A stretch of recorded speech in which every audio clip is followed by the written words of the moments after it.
I can't stress enough how important it is to get a home inspection. Whether you're getting a fixer-upper or something brand new, maybe the roof needs some repair, or even your furnace or appliances that need some work done. The seller most likely will cover any costs of a problem that pops up. If you're putting an offer in, make it subject to a home inspection. That way nobody else is going to swoop in and take the property out from under you, and it gives you enough time to just sit back and make sure the house is actually a good investment.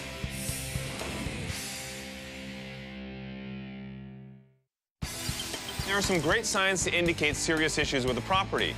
Some examples would be stains in the ceiling or swelling in the wood or even water stains on baseboards and drywall. These are indications that there could be a water problem. As well, look for cracks in the brickwork, windows that won't open, and doors that don't fit in their frame properly. These are all signs of structural issues. Even a trained eye can miss some of this stuff, but don't just reject a home because of its outdated curtains. You might be missing out on a gem.